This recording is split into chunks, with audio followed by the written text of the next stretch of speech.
I've spent a bit of time in Korea recently, and one of the things that struck me about traditional Korean housing design is the beautiful harmony it seems to have between the functional and the emotional. These are spaces that consider how you feel as you move through them, and they blend the inside and the out. And there's a really nice balance.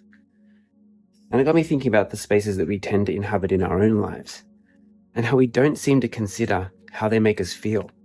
We always seem to design spaces for function, not emotion.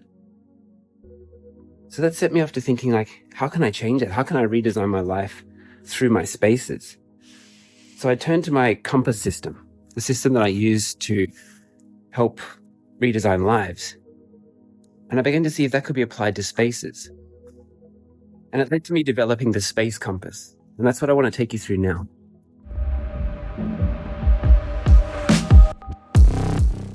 Each and every day, we move through so many spaces. But what we never stop to consider is just how much those spaces impact how we feel, impact how we move, impact how we live, and impact how we design our lives. We just exist in these spaces, not paying them the heed or the attention that they actually deserve. Because spaces can shape you. Spaces will shape you. I'm sure you've all had an experience where you've walked into some environment and it's felt comforting, warm. I'm sure you've also had experiences where you've walked into an environment where it feels a little bit isolating, perhaps a bit cold. Space has a great deal of power, and yet we don't often stop to consider how we design our spaces, how we curate the spaces that are in our lives. Because if they are having a big impact on how we feel and how we live, we should give them this attention. It's a great way to help shape and start to redesign your life through shaping these spaces, through changing the environments that you live in each and every day. Because these spaces that we exist in tend not to be designed around emotion. They're designed around functionality. I know when I first set up this environment, this space here, my studio, I was not focused on how it would make me feel. Yet a few days in, I became very much aware of the fact that it wasn't working for me. There was something that was just not quite right about how this space impacted me. I couldn't quite put my finger on it.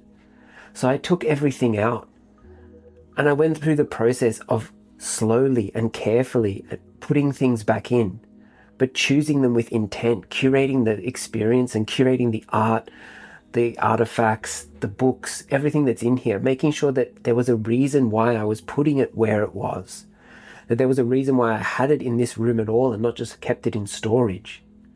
And you might notice on my videos that I changed the art on the walls. That's because I'm very much aware about how much art can impact us, how much of a role art can play in the environment. So I'm very considered. I spend a lot of time in this room doing my work, recording these videos. So I know it has to have a great connection with how I feel. I know it can have a huge impact on my day. So I'm very intentful about how I design this space. It's not just designed for function, it is designed for emotion. And that's important for you in the way that you design the spaces around you. Now they can be small spaces, like say your bedside table, or the desk where you work, or the dressing table where you put your makeup on. Or they can be bigger spaces, your entire bedroom, your lounge room, your house. Take the time to consider how these environments are designed. If they are curated correctly, they will have a huge impact on your life. Because something I often find when I'm working with a new coaching client is when we get to talking about their home environment, about their work environment, the physical spaces that they work and exist in, is that they've never stopped to consider how they're put together. They've never stopped to consider how they make them feel. And I know at first this concept may sound strange, but when you think about it, it actually makes a whole lot of sense. And that's before we even get onto very ancient practices like Feng Shui. This kind of logic has a long tradition. It's not esoteric. It's not woo-woo. You will all have had experiences where you've moved through these spaces and they have impacted how you act. Think about a library, for example. You walk into a library and you automatically become quieter. The environment has that impact on you. So it makes sense that if you want to be calm and your home is built around stimulation, then it's going to be hard to feel calm. And if you want to be clear, you want to have clarity in your life, and your environment, your office is very busy with lots of things, it might be hard to achieve that. It makes sense. So my challenge for you today is to start applying some of this logic into your life. And I'm going to take you through the space compass now as a way to help guide you towards creating that environment for yourself. The space compass is based off my experience compass system. And there are 4 dimensions to it. And I'm going to take you through them now because each one represents a different emotional need that your spaces can either support or undermine. North is about meaning. These are spaces that allow you to slow down enough to actually hear yourself think. These are spaces for reflection and for depth. When North is missing from your life, when that meaning is missing from your life, everything starts to feel rushed. Everything starts to feel noisy and chaotic. So if meaning is important, if you don't want to just be consuming constantly, if you want to be having deep and connected experiences, then this is the environment, this is the direction that you perhaps need to look at in the redesign of your spaces. South is about alignment. This is not about perfection, it's about alignment. These are spaces that reduce the friction in your life. They help you to feel more grounded and connected and intentional rather than chaotic. When South is missing, when there's a gap there, simple things take more energy and more effort than they should. You start to feel drained. You start to feel like you're going around in circles on that hamster wheel. So if this is you, perhaps South is where you need to look. East is about energy. These are the kind of spaces that buoy you, that push you forward. They're about curiosity. They're about creative. They're about being alive. I certainly know that this environment is very much about energy. It's about helping me to feel inspired and connected as I do the work that I do. And when East is missing from your life, you start to feel a bit flat. You start to feel a little bit run down. And I know when I get like that and I'm elsewhere in the house, I will often come in here and spend a little bit of time because I know that this space is designed to help me feel that energy, to reconnect with that energy. So if you're feeling that way, maybe that East is the way you need to go. And now we look at West. West is about impact. It's about the impact you can have on the world. These are spaces designed around connection and expression and contribution, bringing people together, having conversations, changing things, discussing. This is about deepening relationships, deepening that connection with your friends or your family or even yourself. And when that West feeling is missing, you can end up feeling surrounded by people, but not connected, not present, not really there. So if that's you, then perhaps West is where you need to look. But before we move on, I've got an exercise for you, a self-audit. I want you to think about the space that you spend the majority of your time in. Think about where that is. Could be your car, could be your office, could be your bedroom, whatever that space is.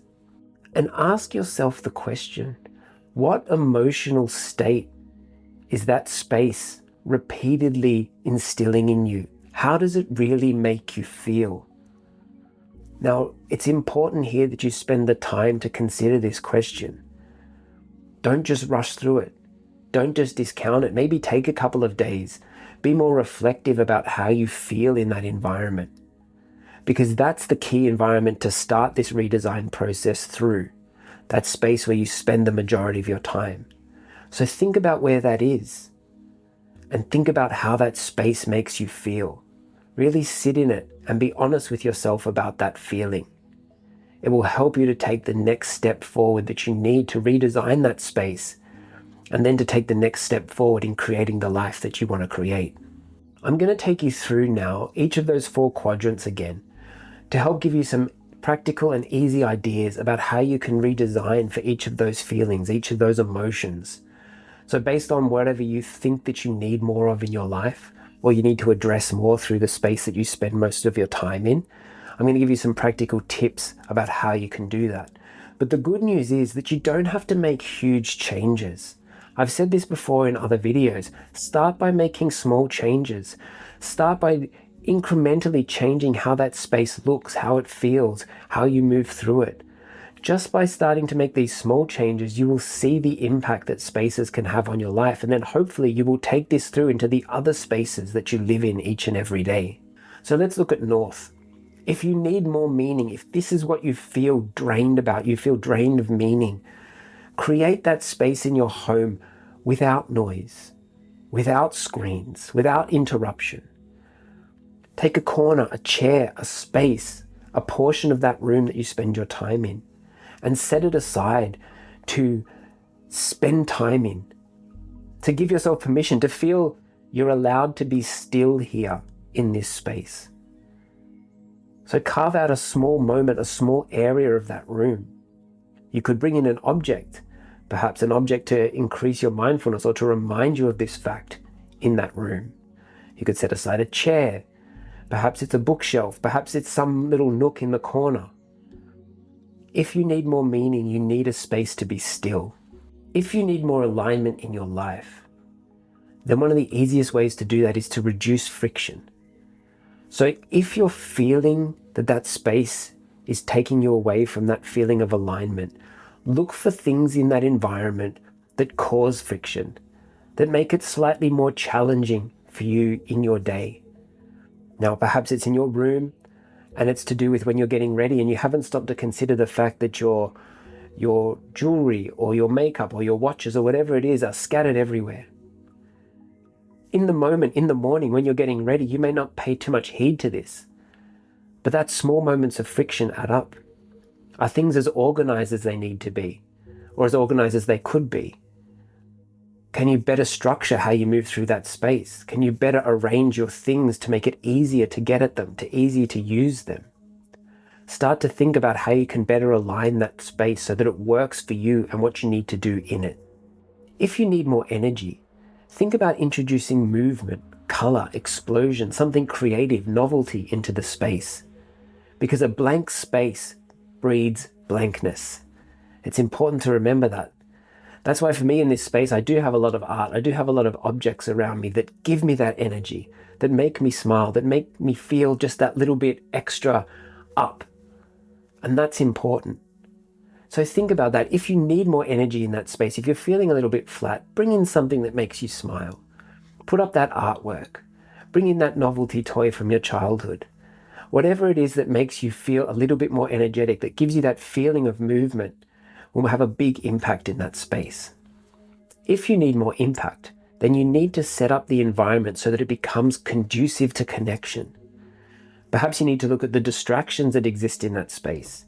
If it's the lounge room, if it's the communal center of the home and you want people to be connected more, maybe take the television out of the room. Maybe rearrange the chairs so that they face each other. Make that environment about bringing people together rather than pushing them apart. Is there a physical barrier in the room?